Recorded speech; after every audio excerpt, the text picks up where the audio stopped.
Hello दोस्तों, नमस्कार। स्वागत है आपका हमारे YouTube channel Uttarakhand GK very easy tricks में। और आज की इस वीडियो में दोस्तों हम बात करेंगे UKPSC previous year question paper के बारे में। और आज की वीडियो में हम बात करेंगे एफआरओ यानी कि दोस्तों आपका वन क्षेत्राधिकारी का जो एग्जाम हुआ था उसके सॉल्यूशन के बारे में। और जैसा कि आपको पता है कि आपके आगामी एग्जाम से दोस्तों पुलिस कांस्टेबल का, पटवारी लेखपाल का, तो उनके लिए दोस्तों ये सभी वीडियो जो है बहुत ज़्यादा महत्वपूर्ण है। इससे पहले भी मैं इस सीरीज पर दोस्तों 6 से 7 पार्ट्स के सॉल्यूशन आपको दे चुका हूं। तो अगर आपने वो वीडियोस नहीं देखी है तो आप हमारे प्लेलिस्ट पर जाकर उन वीडियोस को देख सकते हैं। और दोस्तों आपने अभी तक हमारी एप्लीकेशन नहीं करी हुई है तो आप से हमारी एप्लीकेशन उत्तराखंड को जोड़ना है।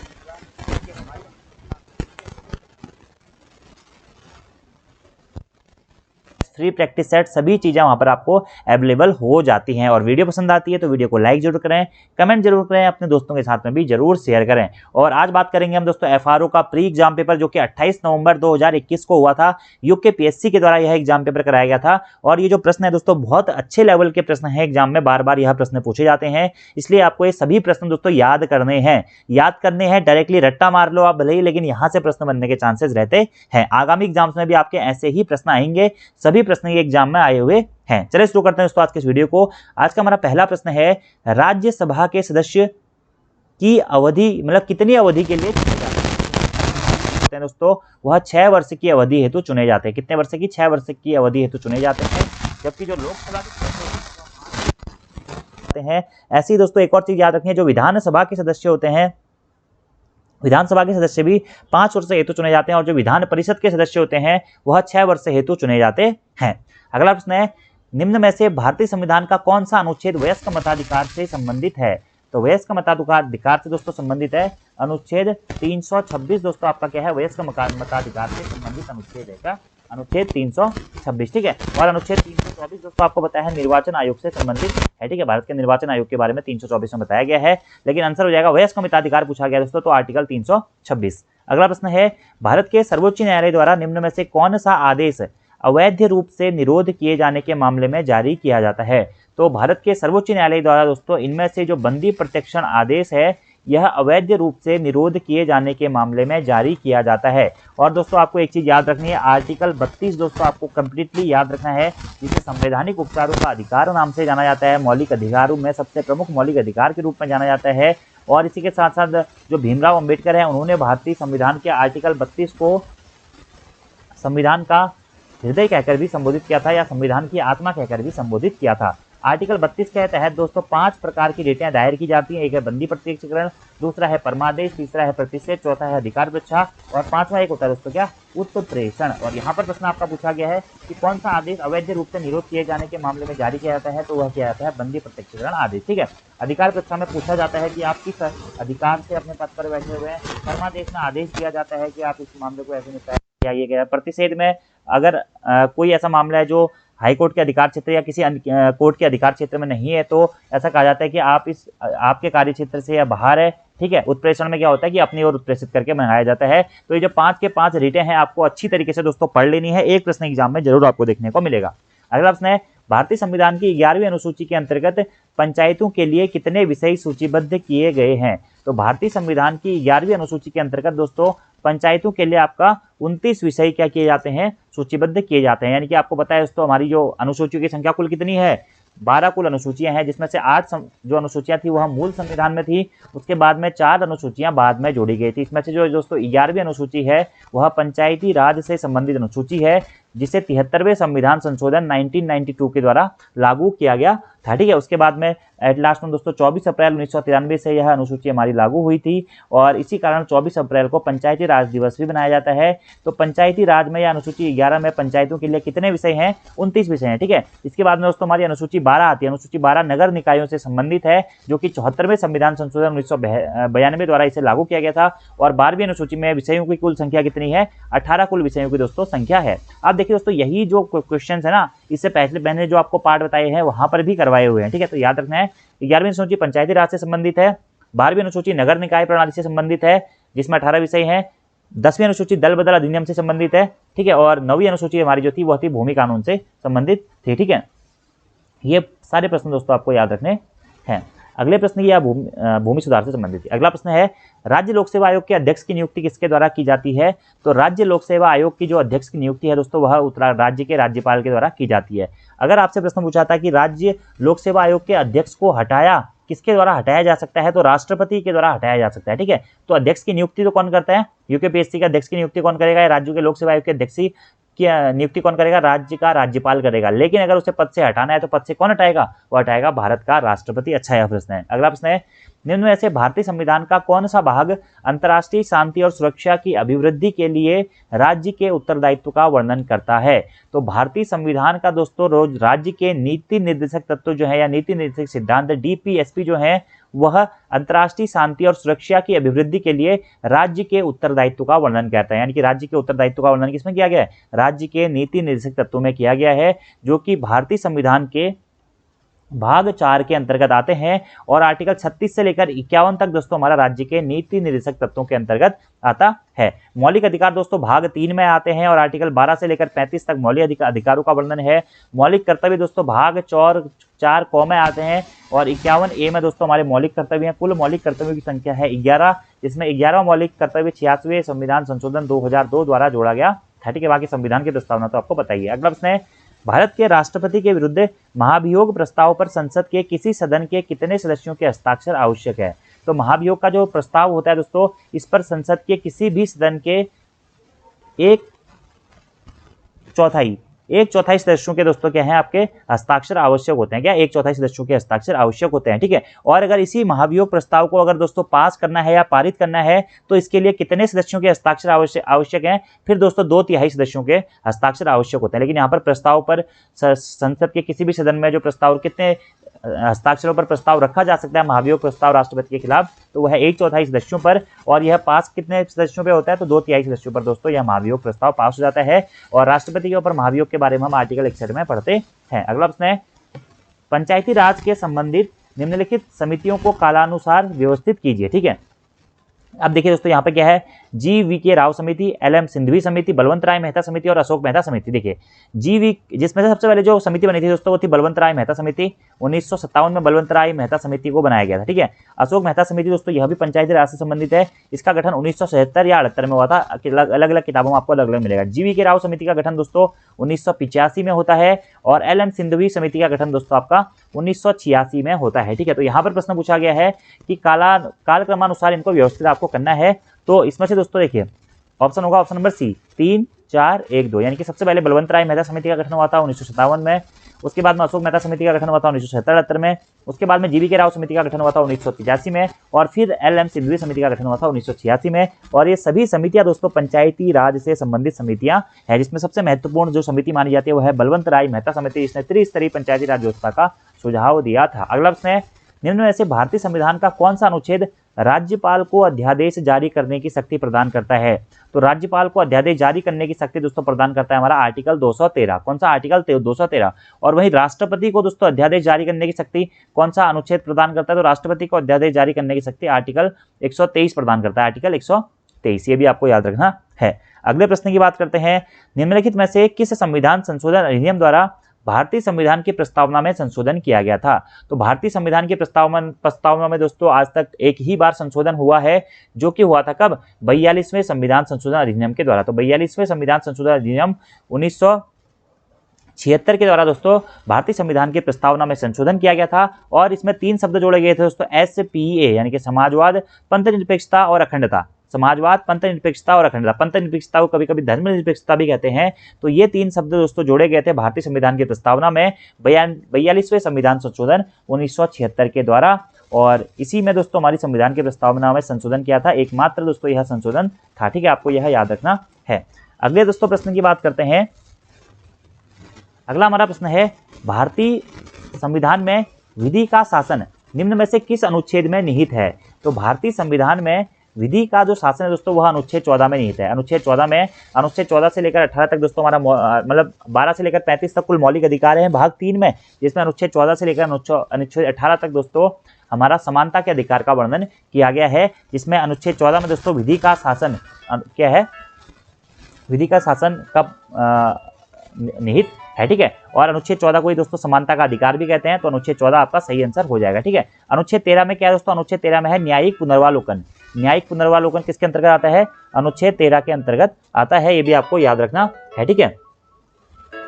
अगला इसमें दोस्तों प्रश्न आता है हमारा, अनुच्छेद 15 में क्या आता है, तो अनुच्छेद 15 में आता है दोस्तों कि धर्म, जाति, लिंग, क्षेत्र की या किसी विशेष आधार पर भेदभाव नहीं किया जा सकता है, ठीक है। तो अनुच्छेद 15 में लिंग, जाति, रंग, धर्म के आधार पर भेदभाव नहीं किया जाता है। और अनुच्छेद 16 दोस्तों हमारे लोक नियोजन में अवसर की समानता के ऊपर है। तो ये प्रश्न दोस्तों अलग अलग एग्जाम में आते हैं। न्यायिक पुनर्वालोकन अनुच्छेद 13 में है, विधि का शासन अनुच्छेद 14 में है, और समानता का अधिकार अनुच्छेद 14 में है। अनुच्छेद 15 में दोस्तों लिंग, धर्म, जाति, रंग के आधार पर भेदभाव नहीं किया जा सकता है। और अनुच्छेद 16 में दोस्तों लोक नियोजन में अवसर की समानता के बारे में बताया गया है। अगला प्रश्न की बात करते हैं, निम्न में से कौन सा संवैधानिक संशोधन भारत में मतदान की आयु को कम करने से संबंधित है। तो 61वां संविधान संशोधन दोस्तों जो कि कब हुआ था, 1989 में हुआ था। इसमें भारत में मतदान की आयु को कम करने से संबंधित था। पहले मतदान की आयु 21 वर्ष हुआ करती थी और 21 वर्ष से घटाकर दोस्तों इसमें मतदान की आयु 18 वर्ष कर दी गई थी। कब, 61वें संविधान संशोधन के तहत। आपको यह याद रखना है, आंसर हो जाएगा 61वां संविधान संशोधन।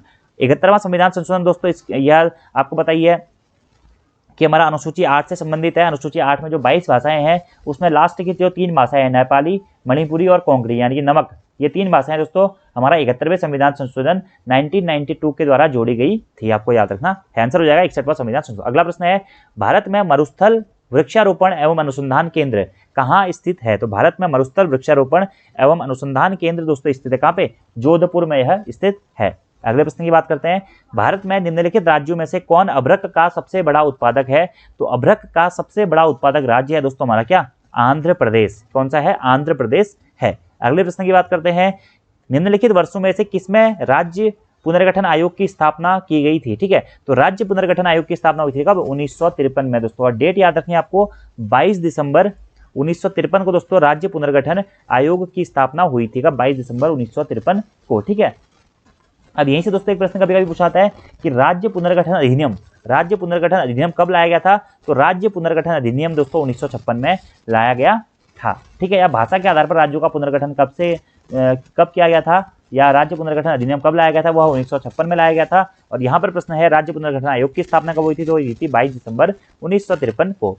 अगले प्रश्न की बात करते हैं दोस्तों, निम्नलिखित में से कौन सा भारत में प्रथम राज्य है जो अपने सकल घरेलू उत्पाद की गणना सकल पर्यावरण उत्पाद का प्रयोग करता है। तो बहुत बेसिक सा क्वेश्चन है दोस्तों, उत्तराखंड हमारे भारत का प्रथम ऐसा राज्य है जो कि सकल घरेलू उत्पाद की गणना सकल पर्यावरण उत्पाद का प्रयोग करेगा। ठीक है, कि मतलब सकल घरेलू उत्पाद की गणना करने में सकल पर्यावरण उत्पाद का भी प्रयोग करेगा। और ये क्वेश्चन आपको करंट अफेयर्स में भी करवाया गया है। अगला प्रश्न, ये भी अच्छा प्रश्न है दोस्तों, कि 6 फरवरी 2018 को निर्गत भारत में वनों की स्थिति रिपोर्ट 2017 के अनुसार देश के कुल भौगोलिक क्षेत्रफल का कितना प्रतिशत वनों के अंतर्गत आता है। तो जो 2017 की दोस्तों हमारा वन रिपोर्ट थी जो कि 6 फरवरी 2018 को आई थी, इसके तहत देश के कुल 21.54% भाग पर दोस्तों क्या है, हमारा वन स्थित है। ठीक है, अब देखिए दोस्तों इसके बाद में रिपोर्ट 2019 भी आ चुकी है और रिपोर्ट 2021 भी दोस्तों आ चुकी है।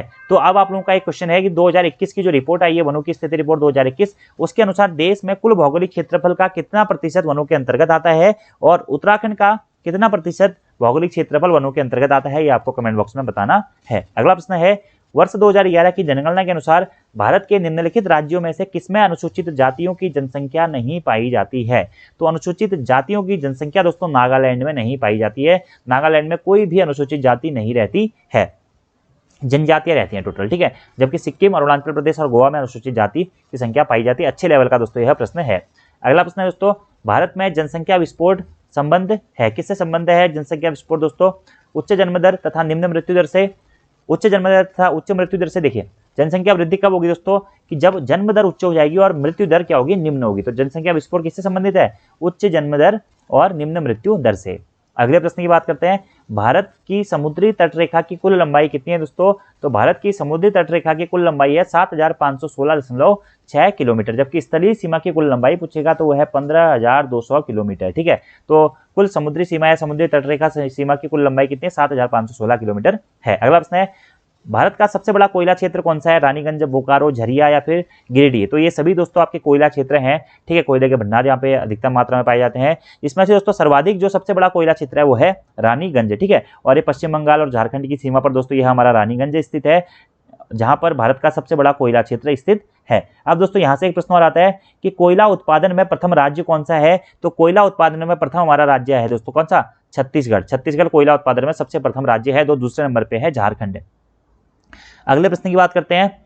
अंतःस्थलीय जलमार्ग प्राधिकरण IWAI भारत एक संवैधानिक संस्था के रूप में 27 अक्टूबर 1986 को गठित हुई थी। इसका मुख्यालय कहाँ स्थित है? तो डायरेक्टली प्रश्न पूछा गया कि अंतःस्थलीय जलमार्ग प्राधिकरण भारत का मुख्यालय कहाँ स्थित है? तो इसका मुख्यालय दोस्तों हमारा कहाँ स्थित है? नोएडा में इसका मुख्यालय स्थित है। ठीक है। और अगर आपसे प्रश्न पूछा था कि अंतःस्थलीय जलमार्ग प्राधिकरण भारत की स्थापना कब हुई थी? तो 27 अक्टूबर 1986 को हुई थी। यह प्रश्न भी अच्छे लेवल का प्रश्न है। अगले प्रश्न की बात करते हैं। निम्न में से कौन पिछड़ी जाति आयोग के प्रथम सभापति थे? तो इसमें से दोस्तों हमारा जो थे काका साहब कालेलकर। काका साहब कालेलकर क्या थे? पिछड़ी जाति आयोग के प्रथम सभापति थे। ठीक है। और प्रथम बार दोस्तों जो हमारा पिछड़ी जाति आयोग का गठन कब किया गया था? तो प्रथम बार पिछड़ी जाति आयोग का गठन दोस्तों हमारा 1952 में किया गया था। कब किया गया था? 1952 में किया गया था। और उस टाइम पे इसके सभापति किसको बनाया गया था? काका साहब कालेलकर को बनाया गया था। अगले प्रश्न की दोस्तों बात करते हैं। अगला प्रश्न है, आप कुछ यहाँ पे उस टाइम के करंट अफेयर के क्वेश्चन आएंगे, ठीक है, जो कि 2021 के टाइम पे थे, तो आप इनको भी अच्छे से पढ़ लीजिएगा कि अब तक यहाँ से प्रश्न आ जाए। और इसी प्रकार के प्रश्न आप 2022 के भी बना सकते हैं। पहला प्रश्न है कि नजला बार्डेन रमधाने किस देश की पहली महिला प्रधानमंत्री नामित हुई थी? तो जो हमारा नजला बार्डेन रमधाने है दोस्तों, यह दोस्तों ट्यूनीशिया की पहली महिला प्रधानमंत्री नामित हुई थी। अभी ब्रिटेन के भारतीय मूल के प्रधानमंत्री कौन है बने दोस्तों? ऋषि सुनक बने हैं। ये भी आपको प्रश्न याद रखना है। और जो भी करंट में देशों के प्रधानमंत्री बनते हैं, राष्ट्रपति बनते हैं, या फिर जो राज्यों में कुछ परिवर्तन होते हैं, गवर्नर चेंज होते हैं, उपराज्यपाल चेंज होते हैं, तो वो चीजें भी आपको याद रखनी है। अगला प्रश्न है, पर्यावरण संस्था legal initiative for forest and environment life को किस अवार्ड से नवाजा गया है? तो legal initiative for forest and environment life को दोस्तों राइट लिवलीहुड अवार्ड 2021 से नवाजा गया है। तो राइट लिवलीहुड अवार्ड 2021 से किसे नवाजा गया है? Legal initiative for forest and environment life को नवाजा गया है। अब दोस्तों देखिए, आपको यहीं से प्रश्न बनता है। देखिए अब आप क्या सर्च करेंगे? राइट लिवलीहुड अवार्ड 2022 किसे प्रदान किया गया है? ऐसे ग्रीन पीस अवार्ड 2022 किसे प्रदान किया गया है? इको अवार्ड 2022 किसे प्रदान किया गया है? और सस्टेनेबल गोल एविचर अवार्ड किसे प्रदान किया गया है? तो ये सभी अवार्ड 2022 में किसको किसको प्रदान किए गए थे? इसका आंसर आपको कमेंट बॉक्स में लिखना है। अगले प्रश्न की बात करते हैं। किस भारतीय राज्य ने हरा भरा नाम से ड्रोन आधारित वनारोपण परियोजना की शुरुआत की है? तो हरा भरा नाम से ड्रोन आधारित वनारोपण परियोजना की शुरुआत दोस्तों तेलंगाना राज्य ने करी है। और तेलंगाना भारतीय गणतंत्र का हमारा 29वां राज्य बना था।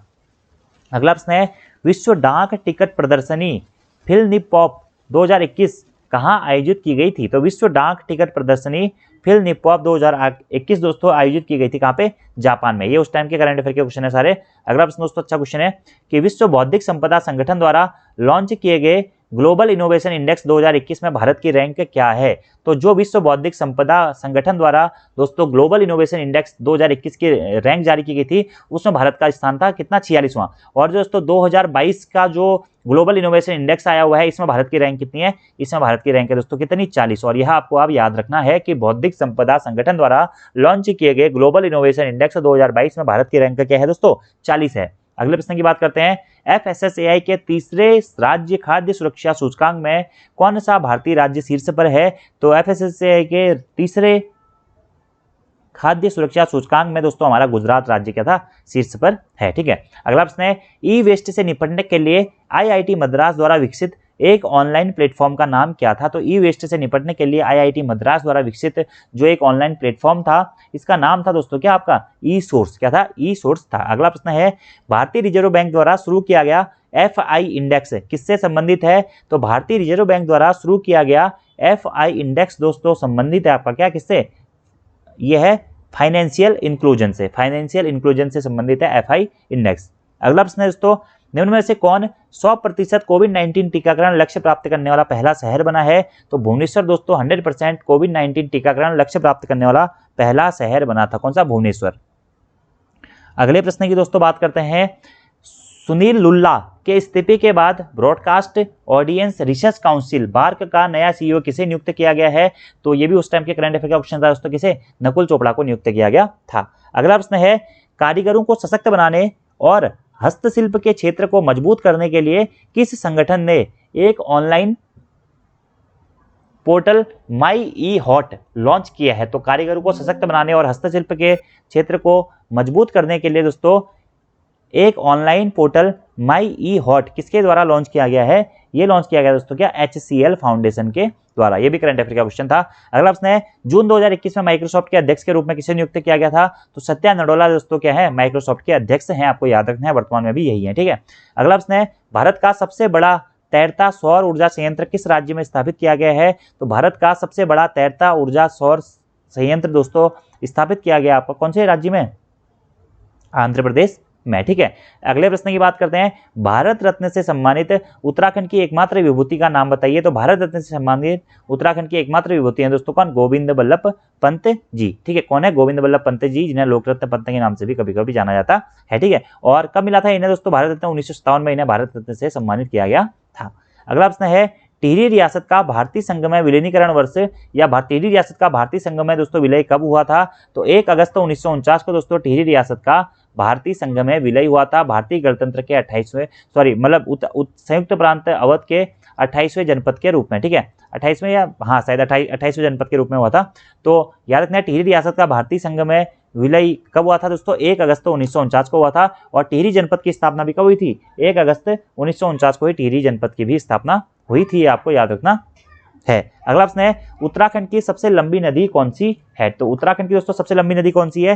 काली नदी उत्तराखंड की क्या है? सबसे लंबी नदी है। ठीक है, काली नदी क्या है दोस्तों? उत्तराखंड की सबसे लंबी नदी है, जिसकी लंबाई कितनी है दोस्तों? इसकी लंबाई है 252 किलोमीटर। कितनी है? 252 किलोमीटर दोस्तों काली नदी की आपकी है लंबाई। ठीक है, इसके बाद में दोस्तों देखिए, काली नदी हो गया, फिर भागीरथी नदी दोस्तों दूसरे नंबर पे है। तो उत्तराखंड की दूसरी सबसे लंबी नदी कौन सी है दोस्तों?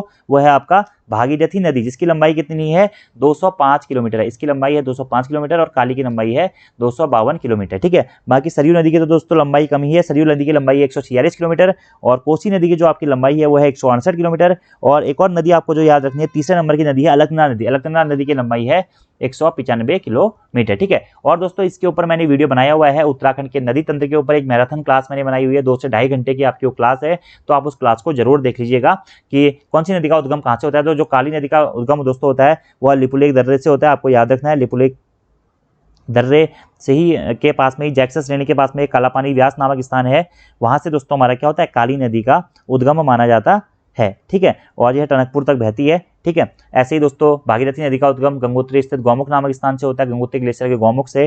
ठीक है, सरयू नदी का उद्गम सरमोल झंडी नामक ग्लेशियर से होता है और कोसी नदी का उद्गम दोस्तों धारपानी धार से होता है। अगला प्रश्न है दोस्तों, रम्माण को किस वर्ष विश्व विरासत घोषित किया गया था? ठीक है, तो रम्माण को दोस्तों 2009 में विश्व विरासत घोषित किया गया था। ठीक है, रम्माण दोस्तों एक प्रसिद्ध उत्सव है जो कि कहाँ लगता है? चमोली जनपद में इस रम्माण उत्सव का आयोजन किया जाता है। और चमोली जनपद के कौन से गांव में दोस्तों? सलोण डुंगरा गांव में दोस्तों प्रत्येक वर्ष बैसाख महीने में इस रम्माण उत्सव या रामायण उत्सव का आयोजन किया जाता है, या जोशीमठ के पास में स्थित है दोस्तों, जिसे 2 अक्टूबर 2009 को कब? 2 अक्टूबर 2009 को दोस्तों यूनेस्को के द्वारा इसे विश्व विरासत सूची में शामिल किया गया था। इसमें मुखौटा नृत्य दोस्तों काफी फेमस माना जाता है, मुखौटा नृत्य करके इसे फेमस बनाया जाता है। इसमें केमू, सहतूत, लकड़ी के कलात्मक मुखौटे पहनकर रामलीला के माध्यम से या रामलीला के प्रसंगों के माध्यम से लोक नृत्य शैली का प्रस्तुतिकरण किया जाता है। याद रखना है दोस्तों आपको, रम्माण उत्सव को विश्व विरासत सूची में कब शामिल किया गया था? 2009 में। सलोण डुंगरा ग्राम चमोली में इसका आयोजन किया जाता है और मुखौटा नृत्य भी इसके दौरान किया जाता है। अगला प्रश्न है दोस्तों कि गणिका नामक नाटक या गणिका नाटक के लेखक कौन है दोस्तों? तो गणिका नाटक के लेखक है दोस्तों हमारे कौन? मौलाराम जी। ठीक है, मौलाराम एक प्रसिद्ध चित्रकार थे दोस्तों, चित्रकार के साथ साथ ये क्या थे? लेखक भी थे। ठीक है, गढ़वाली शैली के सबसे महान चित्रकार के रूप में मौलाराम तोमर को जाना जाता है और इनके पिताजी का नाम क्या था? मंगतराम तोमर था। ठीक है, मौलाराम ने कई सारे चित्र दोस्तों बनाए हुए हैं और मौलाराम एक चित्रकार के साथ साथ एक कवि थे, लेखक थे और एक दार्शनिक भी थे। ठीक है, इनकी कुछ प्रसिद्ध रचनाएं हैं जैसे कि गण गीता संग्राम हो गया, गणिका नाटक हो गया, मनमत सागर हो गया, गढ़ राजवंश काव्य हो गया। ये सभी क्या थे? इनके कुछ प्रसिद्ध रचनाएं हैं। क्या? गढ़ राजवंश काव्य, गणगीता संग्राम, मनमत सागर, गणिका नाटक, ये सभी। ठीक है, और मौलाराम के चित्रों को सबसे पहले दुनिया के सामने किसने रखा था दोस्तों? मौलाराम के चित्रों को सबसे पहले दुनिया के सामने रखने का श्रेय जाता है बैरिस्टर मुकुंदी लाल जी को, ये भी आपको डायरेक्टली याद रखना है। ठीक है, तो मौलाराम से संबंधित भी मैंने वीडियो बनाया हुआ है, आप उसमें डिटेल से ज्यादा चीजें पढ़ सकते हैं। ठीक है, बैरिस्टर मुकुंदी लाल जी ने मौलाराम के ऊपर कुछ पुस्तकें लिखी हैं या चित्रकारिता के ऊपर कुछ पुस्तकें लिखी हैं, जैसे कि गढ़वाल पेंटिंग पुस्तक हो गया, सम नोट्स ऑन मौलाराम हो गया, और गढ़वाल स्कूल ऑफ पेंटिंग, ये सभी पुस्तकें किसने लिखी हैं? बैरिस्टर मुकुंदी लाल जी के द्वारा लिखी गई हैं। अगला प्रश्न है दोस्तों, अवतार सिंह पवार मूलतः प्रसिद्ध हैं एक किसके रूप में? तो अवतार सिंह पवार जी एक मूर्तिकार के रूप में दोस्तों क्या है? प्रसिद्ध है। कौन? अवतार सिंह पवार जी। अगला प्रश्न की बात करते हैं, नागेंद्र सकलानी किस तिथि को शहीद हुए थे?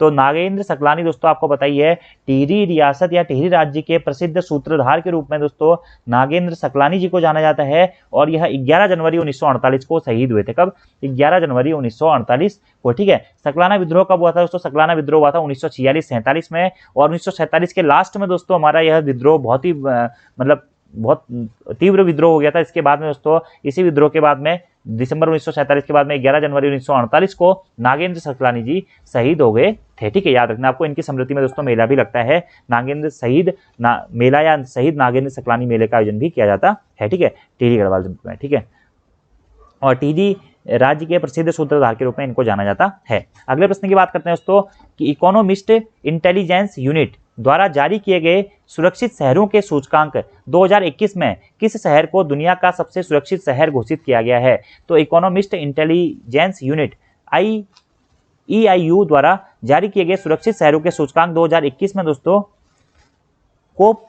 कोपनहेगन शहर को दुनिया का सबसे सुरक्षित शहर घोषित किया गया था। और अब आपको बताना है कि 2022 में किस शहर को दुनिया का सबसे सुरक्षित शहर घोषित किया गया है। तो ये सारे प्रश्न जो है ना दोस्तों आपको 2022 के बेस पे नोट करके याद करने हैं, और मैं भी बताऊंगा इसके अगले पार्ट में। अगले प्रश्न की बात करते हैं, भारत के सर्वोच्च न्यायालय में न्यायाधीश रहने वाले उत्तराखंड के प्रथम न्यायविद कौन थे? तो भारत के सर्वोच्च न्यायालय में न्यायाधीश रहने वाले उत्तराखंड के प्रथम न्यायविद थे दोस्तों कौन? न्यायमूर्ति प्रफुल्ल चंद्र पंत जी। कौन थे? न्यायमूर्ति प्रफुल्ल चंद्र पंत जी दोस्तों उत्तराखंड के प्रथम ऐसे न्यायविद थे या प्रथम न्यायविद थे जो कि सर्वोच्च न्यायालय में न्यायाधीश के पद पर रहे थे। आपको यह याद रखना है।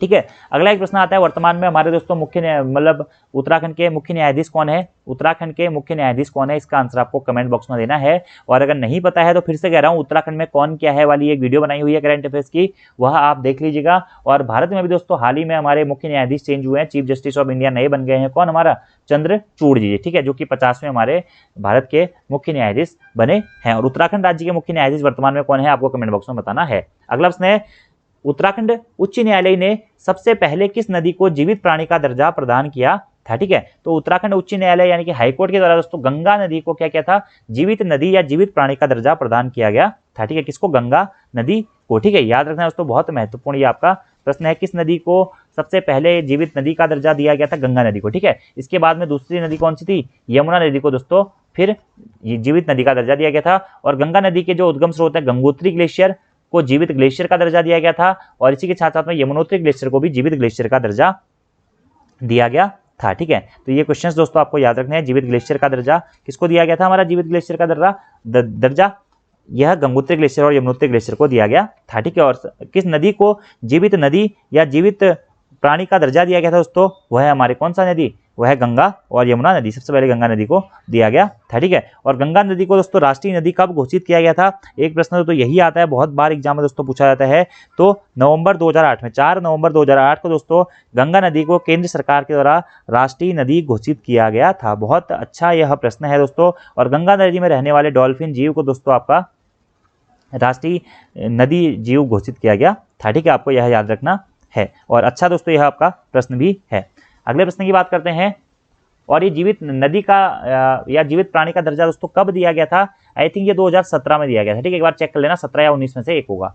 अगले प्रश्न की बात करते हैं, पुरोला में उत्खनित यज्ञ वेदिका स्थल पर किस वंश से संबंधित तांबे का सिक्का प्राप्त हुआ है? तो पुरोला घाटी दोस्तों आपको पता है कमल नदी के किनारे स्थित है उत्तरकाशी जनपद में, जहां पर उत्खनित यज्ञ वेदिका स्थल पर दोस्तों कुलिंद वंश से संबंधित तांबे का सिक्का प्राप्त हुआ है। कौन से? कुलिंद वंश से संबंधित। और कुलिंद वंश के संस्थापक कौन है दोस्तों? कुलिंद वंश के संस्थापक थे कौन? सुबाहु। और कुलिंद वंश का सर्वाधिक शक्तिशाली शासक कौन था? अमोध्य भूति था। कुलिंद वंश के ऊपर मैंने वीडियो बनाया हुआ है। अगले प्रश्न की बात करते हैं, उत्तराखंड में प्राप्त सबसे प्राचीन अभिलेख निम्नलिखित में से कौन सा है? तो उत्तराखंड में प्राप्त दोस्तों सबसे प्राचीन अभिलेख इनमें से कौन सा है? कालसी अभिलेख। दोस्तों कहाँ है कालसी नामक स्थान? देहरादून में स्थित है। और कालसी अभिलेख को अशोक के अभिलेख के रूप में भी जाना जाता है दोस्तों, जो कि कब का अभिलेख है? 257 ईस्वी पूर्व का दोस्तों यह कालसी अभिलेख है। ठीक है, कहाँ स्थित है? देहरादून में यह कालसी अभिलेख स्थित है। यमुना और टॉन्स नदी के संगम पर दोस्तों यह अभिलेख हमारा स्थित है। अशोक के अभिलेख के रूप में इसे जाना जाता है। इस अभिलेख से मौर्यों के प्रशासन के बारे में जानकारी मिलती है और यह उत्तराखंड का सबसे प्राचीन अभिलेख है। क्या?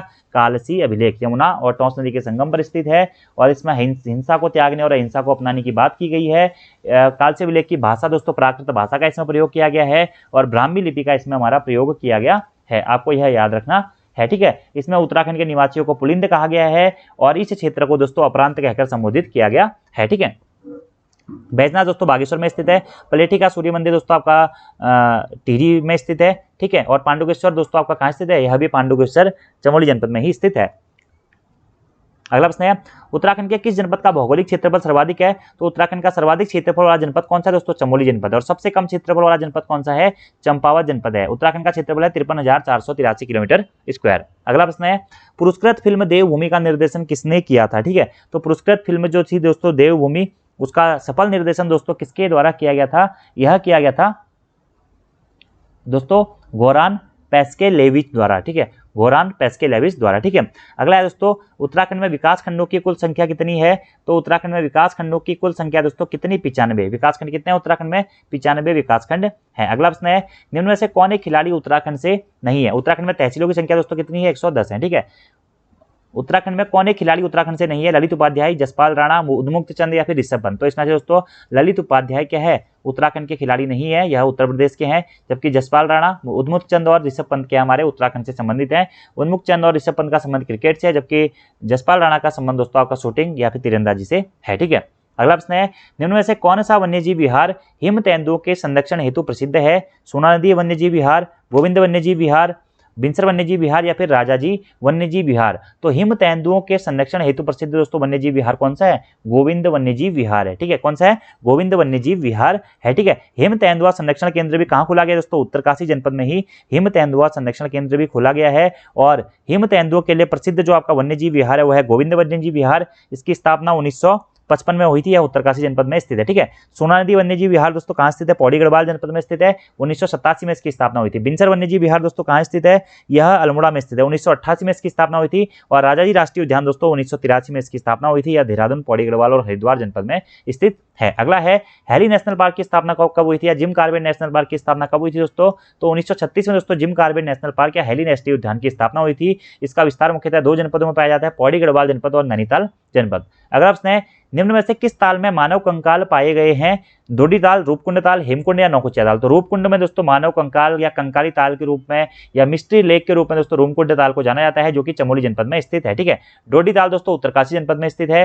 हेमकुंड दोस्तों आपका जिसे लोकपाल तीर्थ के नाम से भी जाना जाता है, सिखों के 10वें गुरु गुरु गोविंद सिंह की तपस्या स्थली के रूप में जाना जाता है, लक्ष्मण के मंदिर के कारण दोस्तों इसे जाना जाता है। तो हेमकुंड झील भी चमोली जनपद में ही स्थित है। और नौकुचिया ताल दोस्तों आपका उत्तराखंड का सबसे गहरा ताल है, जो कि नैनीताल जनपद में स्थित है। अगला प्रश्न है, उत्तराखंड में वनराजी जनजाति को किस जनपद में निवास करती है? जो उत्तराखंड में वनराजी जनजाति है दोस्तों, यह पिथौरागढ़ जनपद में निवास करती है। और उत्तराखंड की सबसे कम जनसंख्या वाली जनजाति है दोस्तों कौन सी? राजी जनजाति। इसे 1967 में जनजाति का दर्जा दिया गया था। अगला प्रश्न है, रम्माण किस वर्ष नई दिल्ली में गणतंत्र दिवस की परेड में उत्तराखंड की झांकी का हिस्सा रहा था? तो रम्माण दोस्तों कब? वर्ष 2016 में नई दिल्ली में गणतंत्र दिवस की परेड में उत्तराखंड की झांकी का हिस्सा रहा था। कब? 2016 में। और दोस्तों इसके ऊपर भी मैं एक वीडियो बना चुका हूं कि गणतंत्र दिवस की परेड में उत्तराखंड ने कब कब भाग लिया है और कब कब उसमें अवार्ड जीता है, तो वो वीडियो भी आप लोग जरूर देख लीजिएगा। बाकी आज की इस वीडियो में दोस्तों हमने देखिए 59 प्रश्न कर लिए हैं और काफी अच्छे क्वेश्चन है दोस्तों, गुड लेवल के क्वेश्चन है, तो इनको आपको डायरेक्टली याद रखना है। आगे आने वाली जो पार्ट्स है उसमें हम 60 से लेकर के दोस्तों 100 तक के प्रश्नों के बारे में बात करेंगे। उसमें भी आपके बहुत सारे महत्वपूर्ण क्वेश्चन हैं। वीडियो ज्यादा लंबी बन जाती है, इसलिए मैं आपको आगे के क्वेश्चंस नहीं करवा रहा हूं, तो आप फिलहाल इस वीडियो को देख लीजिएगा। अगले पार्ट में हम इससे आगे क्वेश्चन को कवर करेंगे और ऐसे ही मैं दोस्तों आपके एग्जाम तक यूकेपीएससी के सारे जो प्रीवियस ईयर क्वेश्चन पेपर्स हैं उनको करवा दूंगा। बाकी वीडियो दोस्तों कैसी लग रही है यार जरूर बताइएगा कमेंट करके। और दोस्तों अभी तक आपने प्ले स्टोर से हमारी एप्लीकेशन डाउनलोड नहीं करी हुई है तो आप एप्लीकेशन को जरूर डाउनलोड कर लें, क्योंकि वहां पर दोस्तों हमारे यूकेपीएससी के आगामी पैटर्न पर प्रैक्टिस सेट्स के दोस्तों कोर्सेज चल रहे हैं, तो आप उन कोर्सेज को जरूर परचेज करें। वहां से आपको एग्जाम में दोस्तों निश्चित ही फायदा मिलेगा और आपके परफॉर्मेंस भी बेटर होगी। तो आज की वीडियो में इतना ही दोस्तों, thank you, thanks for watching video, see you next time, धन्यवाद।